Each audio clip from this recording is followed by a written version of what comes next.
Hey everybody, what's up? This is Jan and today I'm gonna talk about Joe Rogan and why is he the biggest podcaster in the world today. I'm pretty sure you know Joe Rogan if you haven't been living under the rock. His podcast started I think almost 13 years ago, I don't even know. I think it was like 2007.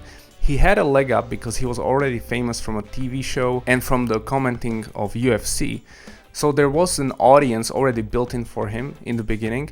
However, he took it to an extreme, and I think to this day he released thousands and thousands upon podcast interviews, which all have a few things in common. So first of all, they never have a title. It just says Joe Rogan and the name of the guest, so you never know what's gonna happen. The second thing is these podcasts last for 2, 3, 4, even 5 or 6 hours sometimes.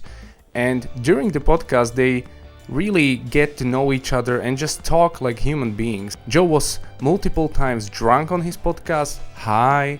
I'm scared, you're scared.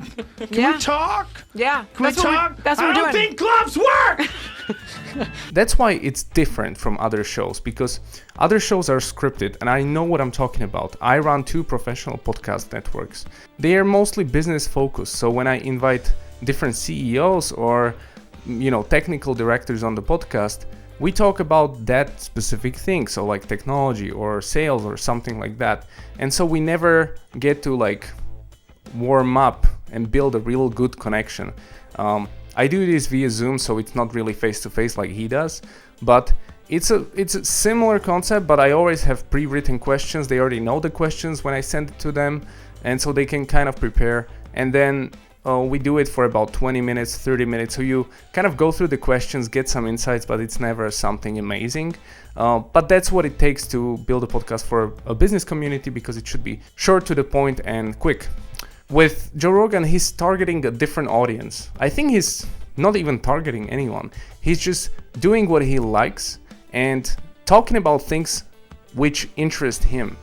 And that's the same mindset I have with this channel and with everything I'm doing online, especially for YouTube channel where I have no agenda. My dream is to be on his show at some point, and we'll see if that happens. Besides interviewing people like Elon Musk, CEO of Twitter, Jack Dorsey, or presidential candidate Bernie Sanders, or Alex Jones, his format is very different from everything else. He just lets it flow.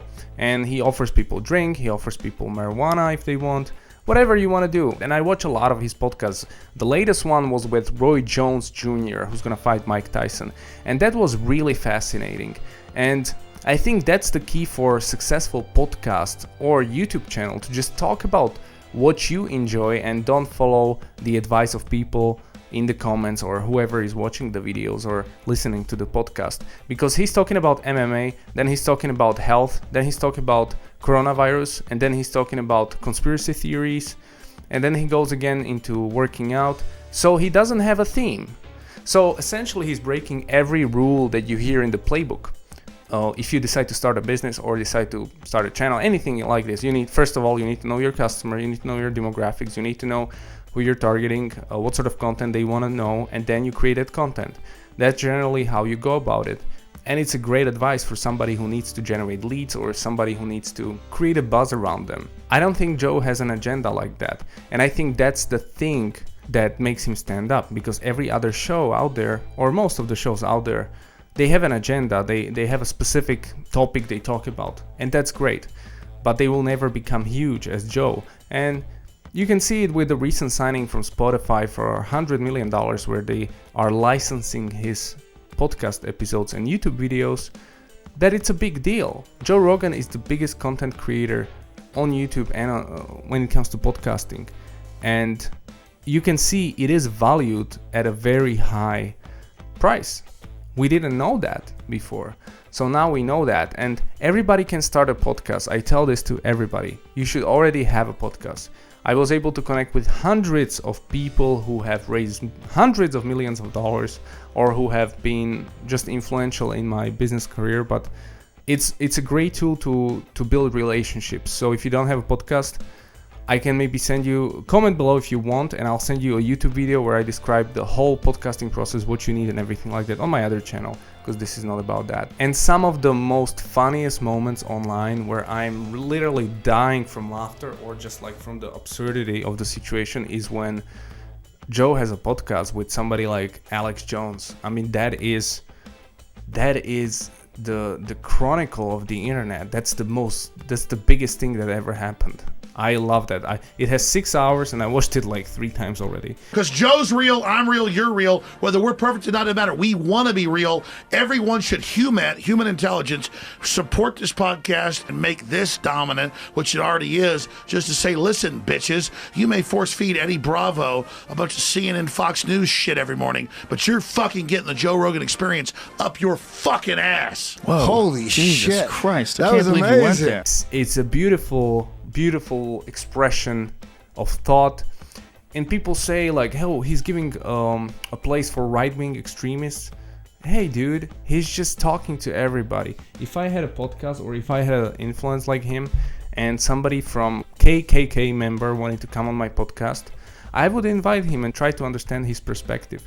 I don't have a problem with talking to people. I don't want to silence anybody, even if you have a crazy viewpoint on the world. And that's what he's doing. He's taking these risks. At his level, he's already connected to billionaires and everybody like that. And he's still speaking with people who are not in the mainstream when it comes to medicine, when it comes to conspiracy theories, politics. He's willing to take those risks. And that's what makes him Joe Rogan. And that's why he is the biggest podcaster in the world. And a therapy for all men. I also love the way Joe asks the questions, and there's a lot of videos on that online, but essentially it's a similar process that I do in sales, where if somebody responds with something like, hey, so why didn't you have any money when you were growing up? And then they say, oh, my father left me. And then you can ask why, and that why gives you a deeper sense of understanding for that person, because most people just skip by. So Joe goes deeper. So then you find out like, oh, because he had that. Oh, what happened? And you just deconstruct this. And that's how you create great conversations. So you don't just stay on the surface, but you go deep enough and you find some sort of insights. And for the other guests, that's a therapy, because they usually don't talk about these things to their not even their spouses or family members. So I don't usually do that. So when I speak here or when I have a podcast or something and people ask me these things and they want me to get deeper, I get excited. And that's what guests do. And Joe knows that. So he purposefully goes deeper into each question that interests him. If something doesn't interest him, I don't think he's gonna go deeper. Anyways, that's why Joe Rogan is the most successful, and you should follow Joe Rogan. In every industry, there's a playbook, there's something you should follow, but then there's somebody who's the most successful and they don't follow any of that. You have to make a decision. Are you gonna follow everybody else and make it to some sort of level, or are you gonna take your own route and just be something completely different? I prefer the second option. I always did. I don't know why, because I'm crazy, but I think it's the option for crazy people who want to get to the top in any field. So this is the first time I'm doing this. Write in the comments, who should I break down next as a person or a personality, and give my take on them.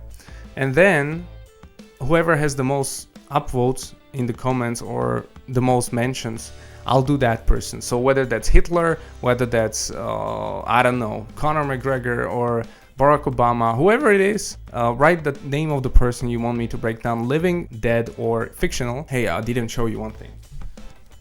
It's a AI vacuum cleaner.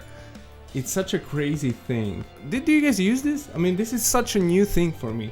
I never used this thing, and it's pretty useful, but it takes forever. I don't know why I showed it to you though. I just wanna be like fancy. Let you know that I vacuum with a robot instead of normal vacuum cleaner. Guys, it was a pleasure speaking with you. Thank you so much, and subscribe definitely. Hit the notification bell, I think, and then comment. Goodbye.